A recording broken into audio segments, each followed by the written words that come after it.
So I've been discussing this for literally weeks at this point. The running back position in 2023 fantasy football is extremely hard to nail down, aside from Christian McCaffrey. That's the only guy who is a surefire lock to be a stud every single week. Austin Eckler is not doing that anymore. Derrick Henry is no longer doing that. Kamara is no longer doing that. It's a weird year, and that makes it that much harder for us to rank the top 30 running backs in 2023. And we're also at the point of the season where we just need to maximize the points that we get on a weekly basis in fantasy football for playoff purposes. So today, I'm going through the top 30 running back rankings for week 14 fantasy football, guys. And I am doing everything I can to get you guys as prepared for the fantasy football playoffs as possible. So please go down there, drop a like on this video, and subscribe to the channel to show your support. Let's go ahead and just dive right into these rankings right now. So number one, why even talk about it? It's Christian McCaffrey taking on the Seahawks. Seahawks have been giving up a lot on the ground lately. Christian McCaffrey's Christian McCaffrey. Let's move on. Kyren Williams is where things start to. Every week I feel like there's someone new at number 2. And really, Kyren Williams is no longer going to be any worse than top 5 at this point. I just don't see it happening. He's just been elite in fantasy football. And he's taken on a very tough matchup against the Baltimore Ravens in Baltimore. It really doesn't matter when it comes down to Kyren Williams because, as we saw last week, he actually had a worse game than he did against Arizona, but he still got in the end zone again. Guy's got in the end zone 10 times this season, and he's averaging about 20 fantasy points per game in half PPR. Kyren Williams simply just cannot be outside the top 5. I would argue the top 3 at this point. Number 3 is David Montgomery. Dave Montgomery's at Chicago this week taking on the Bears. Now, I remember a couple weeks ago I had a comment asking me why I've got Dave Montgomery so high in the fantasy playoffs, and just every week. They were like, well, his snap count's going down. It's like, yeah, but look at the guy's workload. Like, his workload is, on average, 16 to 25 opportunities per game. That's just what we're dealing with here with Dave Montgomery. Dave Montgomery, his workload is just simply too consistent, and you can see the numbers on the screen. Efficiency-wise, it's outrageous, and also the guy gets in the end zone because that's the running back they use at the goal line. Dave Montgomery, I've got no questions on it, especially this week against the Bears. Rematch game for him, narrative game, I'm all in on that. Alvin Kamara is at number 4. And Alvin Kamara is taking on the Panthers. And really at this point, I say this every week with the Panthers. Any running back that's taking on the Panthers is going to shoot up my rankings in a big way. If you look what running backs have done against the Panthers, it's been an embarrassment for the Panthers, and it's been an excellent fantasy outing for us. Alvin Kamara is just getting his turn right now. And Alvin Kamara, even if he doesn't play at Carolina, I don't know how he can be outside the top 12 at the very least. Like, there's times where I'm worried right now specifically about the Saints offense as a whole. I hate the way they're run. I think they're totally dysfunctional. But there's no question they've got talent. And this week, it just lines up perfectly for Alvin Kamara. I've got the 2 Dolphins running backs at 5 and 6. I've got Achane one spot over Mostert, though, and they're taking on the Titans at home on Monday night. And really what it comes down to is that I finally got a little bit of clarity on this Dolphins running back situation last week. So Achane gets in the end zone twice, right? Mostert gets in the end zone once. So neither one of them is irrelevant. Like, they feed off each other. And this is what I was discussing weeks back, and really months back, with Achane and Raheem Mostert, is they both feed off each other. That's the beautiful thing that the Dolphins running backs are doing right now, is their coaching staff is so freaking smart, and they can use both these guys to their advantage without minimizing one of them. Achane just comes in and gives Mostert a rest because the guy's in his 30s right now, and it just only makes Mostert that much more efficient with his touches. So they're both great options to me. I do prefer Achane at this point over Raheem Mostert. Just cross your fingers the guy can stay healthy. Josh Jacobs is one spot above Travis Etienne. Josh Jacobs at 7 taking on the Vikings, and Travis Etienne at 8 taking on the Cleveland Browns in Cleveland. So Josh Jacobs, to me, I think just gets the matchup this week. And really, it's been a little bit concerning to say the least with Travis Etienne lately. His volume is going down a little bit. Not necessarily his share of the offense, but his volume is going down. So it's a little concerning, and as long as Josh Jacobs gets a good matchup, this guy can finish as a top 3 back because he handles the workload. You can see the numbers on the screen. Over 20 opportunities per game when you combine rushing attempts and targets. This guy gets all the work out of the backfield for Las Vegas. So I love the matchup this week for Josh Jacobs up against the Vikings. And then I've got, Travis Etienne here at 8. It's like the matchup is not great. And what is going to happen without Trevor Lawrence in all likelihood this week? Now, I'm filming this on Wednesday morning, so I don't exactly know what the outlook for Trevor Lawrence is this week. I haven't seen a practice report, but it definitely is going to be not as high ceiling, I don't think. And it's just got to make me drop Etienne a little bit, but I still really like him. I've got Bijan Robinson one spot over Rachaad White. Bijan at 9 versus the Tampa Bay Buccaneers, and Rachaad White in that same matchup at Atlanta. So Bijan Robinson, I think the most disappointing part about week 13 was that the dude, it wasn't Arthur Smith's fault this time. The dude got over 20 opportunities again, and he averaged less than 3 yards per carry in that game. I gotta say this, that's a rarity I think we'll see from Bijan. At least in his first couple years, I don't think we're gonna see many games where he gets stifled for less than 3 yards per carry. I just think he's too elite of a player. Now, with this week against the Buccaneers, it's a much better matchup situation. So the simple reality is that Bijan Robinson just gets a better matchup here. Whereas last week, the matchup against the Jets, I discussed as a tough matchup. Some people disagree with me on it. Well, the writing's on the wall now, obviously with hindsight being 2020. Jets are a tougher run defense than Tampa Bay is. So I like the matchup a lot better this week. Now, when it comes to Rachaad White, I think that, honestly, I just think that it's time for me personally to accept that he's a very good fantasy back at this point. I think that a lot of people in my audience actually knew that he was just a really good option sooner than I did. I kept thinking it was a fluke. The problem that I just see, I can't get over this, it's the low efficiency.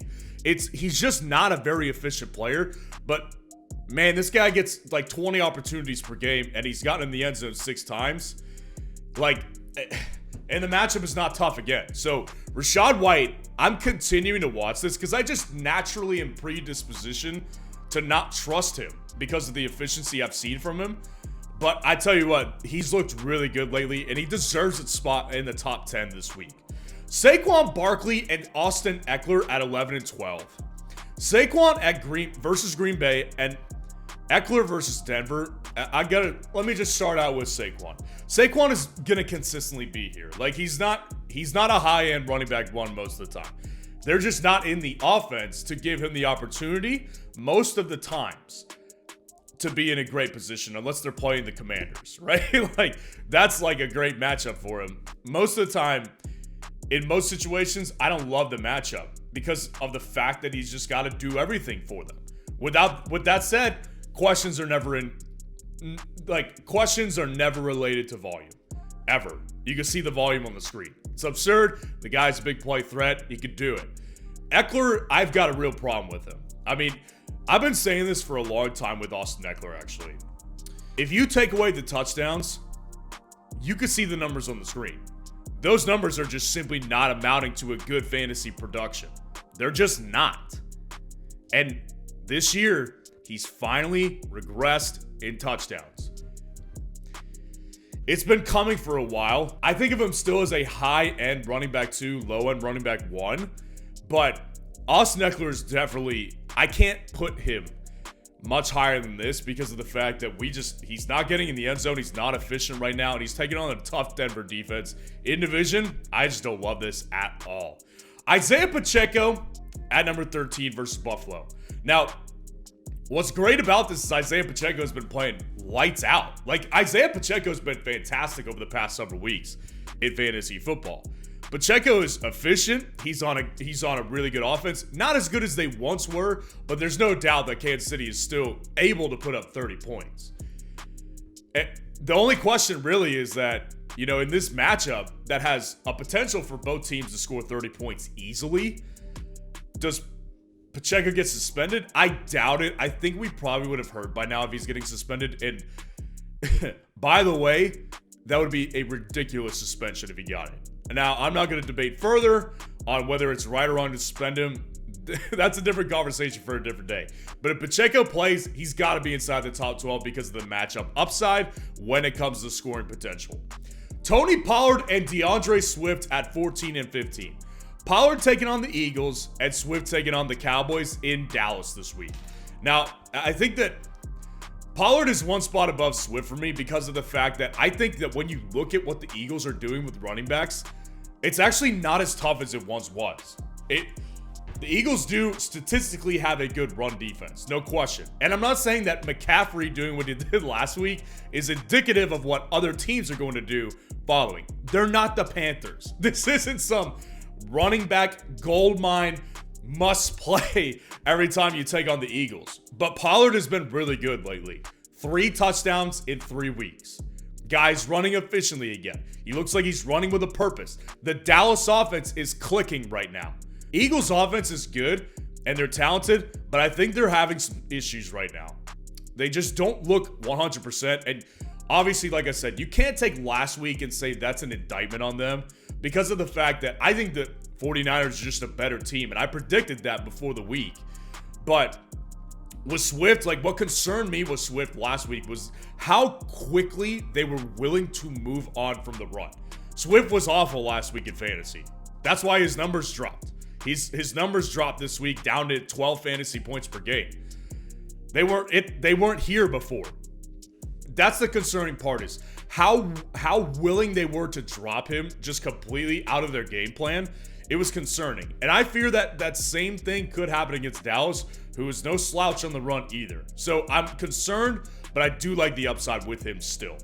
I've got Zach Moss at 16 here at the Cincinnati Bengals. Now, I think that ultimately what it comes down to with Zach Moss is last week was a disappointment for sure, right? Like we were all kind of expecting, this to be a situation where he came back in and he kind of just picks up where he left off, right? Like that's the easy train of thought. I don't think that that's realistic considering that he was on this really hot streak and then he just kind of got benched. Like benched. And then now they need him again. And it's like, okay, well, it's going to take me a minute to get going. Now, against the Cincinnati Bengals, I do think that there's a good chance that he has a good game. Second week, back in the starting role. Another situation where it's like he's in good position against the Bengals defense. They're not exactly some stalwart defense. I think he could rebound this week, and I like him to do it. Jahmyr Gibbs at 17 at the Chicago Bears. Obviously, we've got people who are displeased with Jahmyr Gibbs, to put it lightly again. Jahmyr Gibbs is back in a lot of people's doghouse.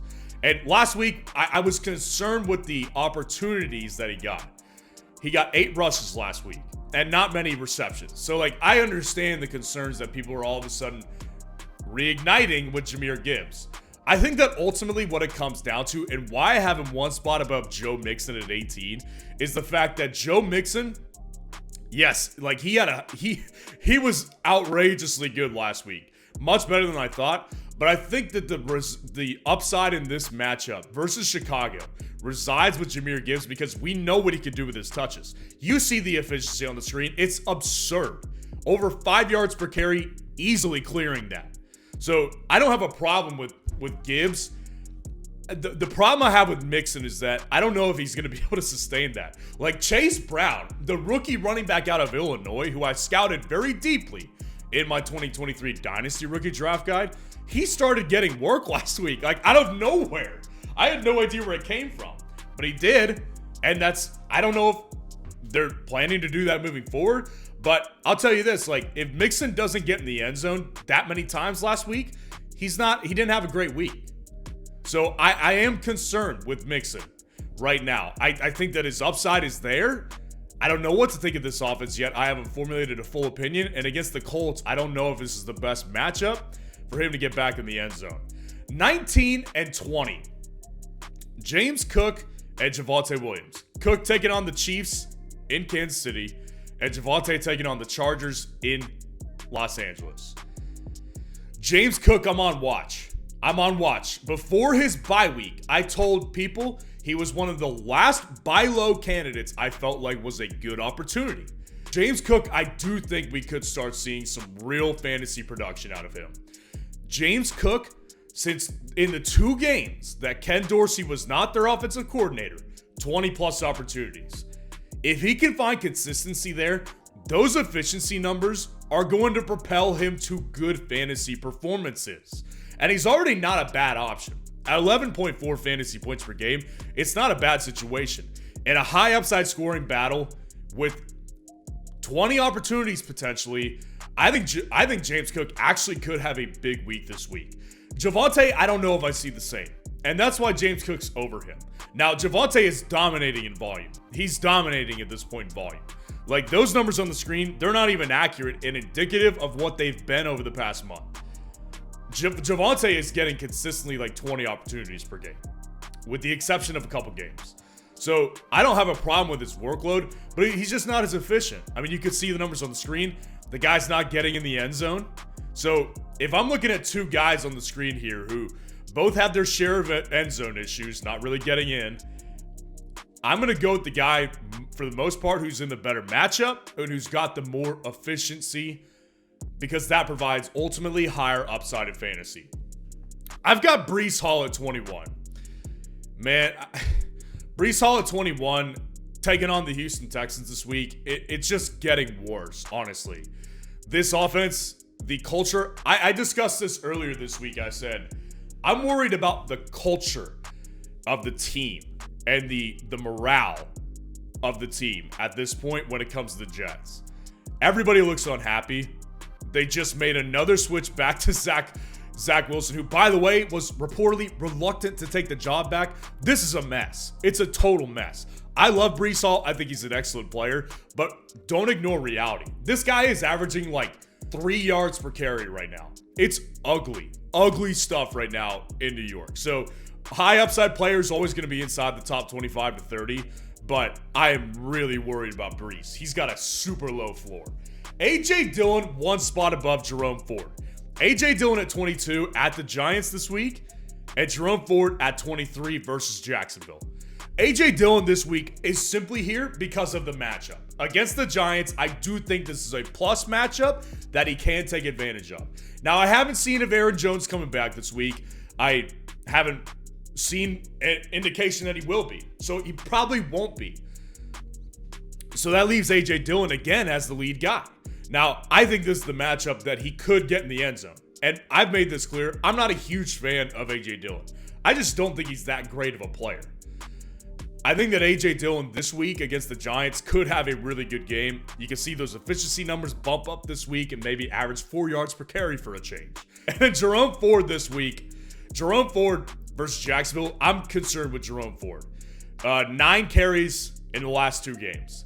And Kareem Hunt out-touched him last week. So I'm concerned. And I don't know what's happening with the quarterback situation. So I'm like, does he come back this week and he's the lead back? I don't know. I really don't. So I'm concerned.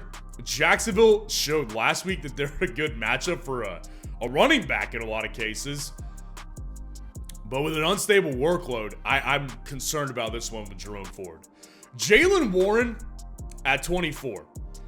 Jaylen Warren versus New England on Thursday night has separated from Najee this week for really one main reason, which is Najee popped up on the injury report. Apparently, he did not practice this week with a knee injury. So his status is very much in doubt. And honestly, both him and Najee were originally going to be back-to-back as they usually are, but they were going to be both in this range because I do think that the running back has upside. Now that it's Jaylen Warren, I see plenty of upside here because he's taking on the Patriots, who already are not very good defensively against the run. And now that he's going to be looking like he's going to field at least 20 opportunities this week, I could see a good game for Jaylen Warren. I would fire him up in a lot of cases this week. Keaton Mitchell and Gus Edwards, the 2 Ravens running backs. Keaton Mitchell at 25, and they're taking on the Los Angeles Rams. So I think that this one was a really difficult one for me to rank. And the reason why is because of the fact that both of these guys, the past 2 weeks, same amount of volume. What do you do if you have the same amount of volume in an offense? Well, this goes back to my argument with always preferring Warren over Najee Harris, which is I'm going to take the more efficient player, the more explosive player. And that guy is Keaton Mitchell in this case. Keaton Mitchell is more efficient than Gus Edwards, more explosive, and he's more capable of making big plays. Now, Gus Edwards does have the touchdown factor at his disposal. Gus Edwards has gotten in the end zone 10 freaking times this year. Most of them over the past month. It does concern me when it's that, but when you see efficiency numbers like that for Keaton Mitchell, as long as he can continue to match Gus Edwards in carries, I'm going to prefer Keaton Mitchell over him at this point. So yes, I think Keaton Mitchell is very much a startable option in a matchup versus a weak Rams run defense. Alexander Madison at 27 at the Las Vegas Raiders this week. Alexander Madison's tough because of the fact that Ty Chandler's been more involved. But when you see what happened before the bye week, Ty Chandler had 4 carries. Like, Alexander Madison still appears to be the lead back. It's not a Ravens situation, I don't think. With that being said, I just don't think that Alexander Madison really has much upside. I mean, his upside is like Ramondre-like when he was healthy. 18, 20 points in a lot of formats. Now, that's not bad, but it's not something you can count on, that's for sure. Because the Vikings, the offense itself is fine. It's not like the Patriots, but the offense is just not running the ball much because that's not who they are. They're not a running team. So yeah, I've got issues with Alexander Madison. I would like to see him get, 20 opportunities another time. Who knows if that's going to happen. Kenneth Walker and Najee Harris at 28 and 29. Kenneth Walker taking on the 49ers in San Francisco, and Najee taking on the Patriots on Thursday night. They're both injured. They're both, Kenneth Walker was able to return to practice a little bit. If he plays, he's here. This is if he plays right now, because I'm assuming, number one, he's not going to be at 100%. And number two, the matchup is horrendous. Horrendous. A 49ers matchup for a running back right now is terrifying. Terrifying. Kenneth Walker, if he plays, I don't see much upside for him. And Najee, if he plays, I would play Najee in some instances because he's taking on the Patriots, and I could see him getting in the end zone this week. But, I mean, Najee, I don't think he's going to go. I don't think he will. I might look stupid by the time you're watching this, but I just don't know if he's going to go this week. If he does go, he's inside the top 30. And then Chuba Hubbard rounding it out at 30. Chuba Hubbard at the New Orleans Saints. Chuba Hubbard, great week last week. We were all jumping up and down over here, I can tell you that, because I had to start him in one of my redraft leagues. So, ended up pole vaulting me into the number 1 seed. So, I liked what he did last week at New Orleans in a difficult divisional matchup.